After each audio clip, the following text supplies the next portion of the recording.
แก้วสุกอืมแบบ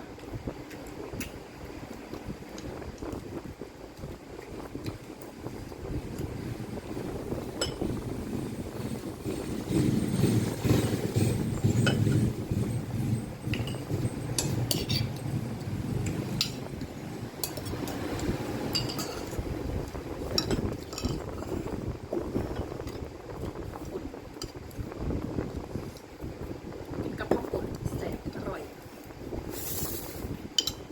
มากระเติบก็ได้เห็นเลยแบบ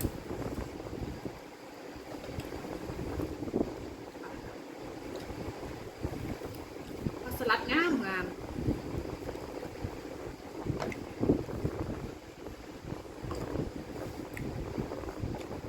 จะตื่นด้วยทุกคนเห็นหน้าดิ่งๆเลยนึงเนาะตาบิ่งเลยนึงเปรี้ยนั่นตามันใส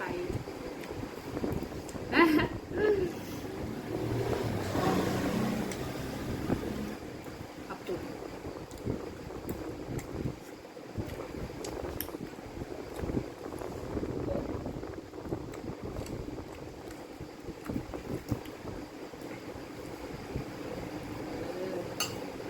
กินข้าวบนงามเนาะไปบ้านก็สวยตาเจลแต่ว่าหมูปิด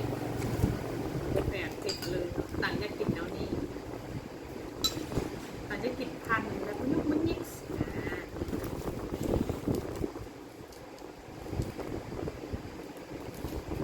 อืม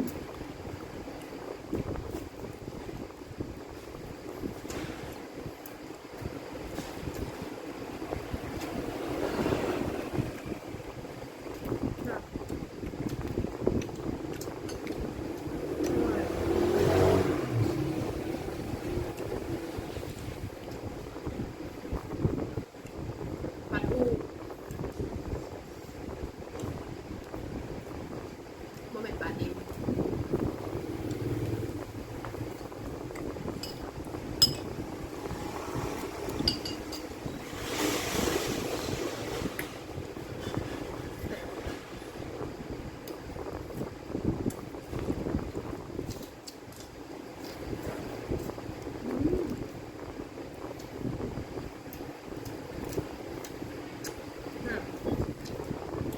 ประโยชน์กับเรื่องประโยชน์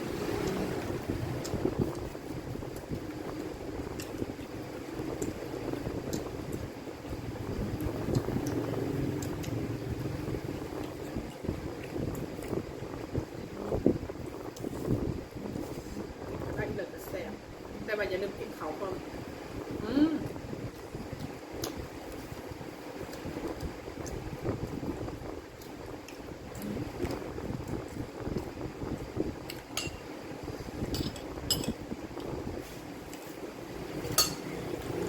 เอาเฮ็ดใส่ได้หรอ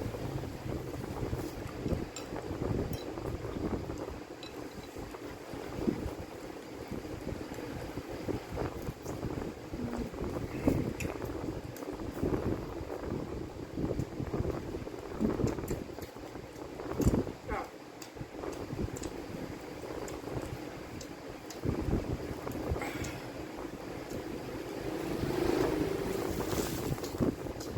อืม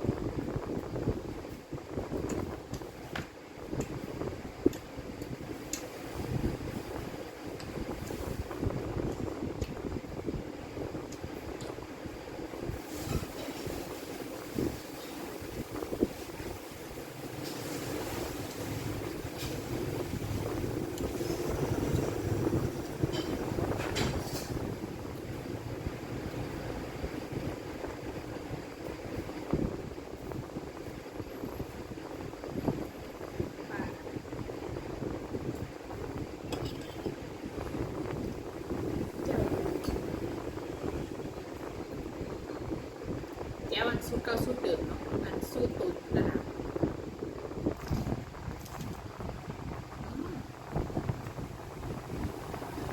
จับจับ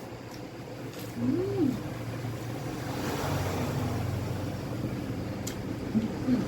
ว้าวมาแบบปลานิ่ม ลองเหมือนอันนี้มันแสบแล้วนะ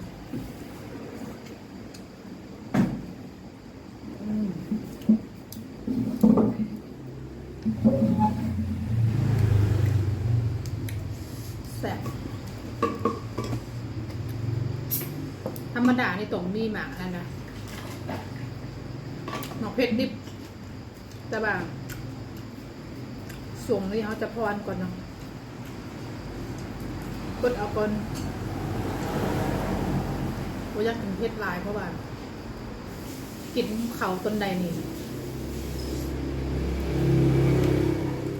แสบอยู่แต่แบบมันเจ็บขนาดนั้นมันแสบลำไส้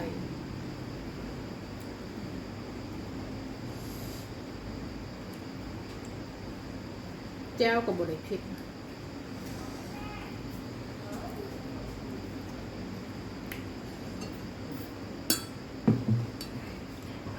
ต้นขำนั่นนี่มันเคยกินเขาเนาะ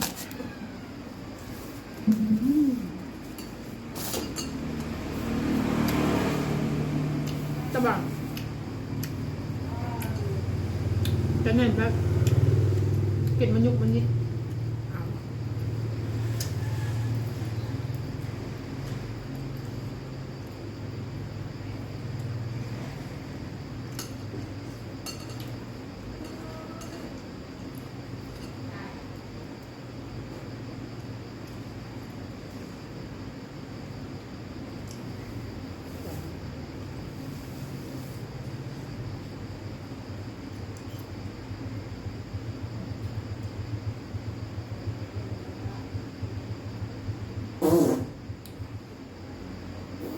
มันเป็นเสียงอย่างห้อง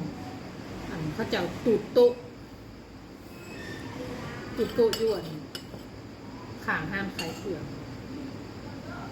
เด็กฟันไปตรงแซ่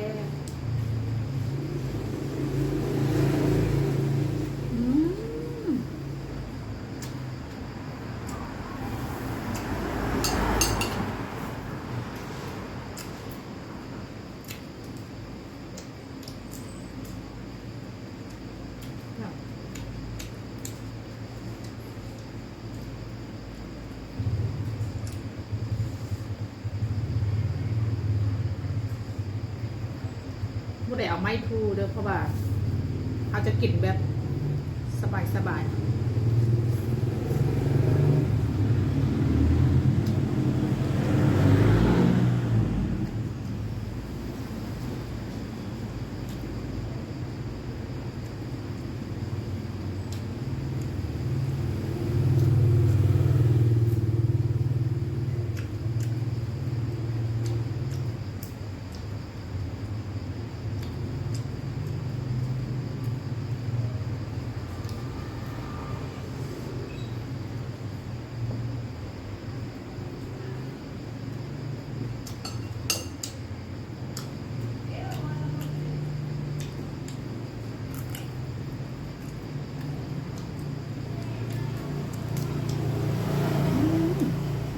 มันมีใครเลยบูบอกใครมันเป็นกลิ่นบอก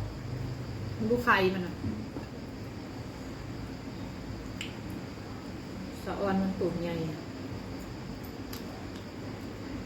หัวป่า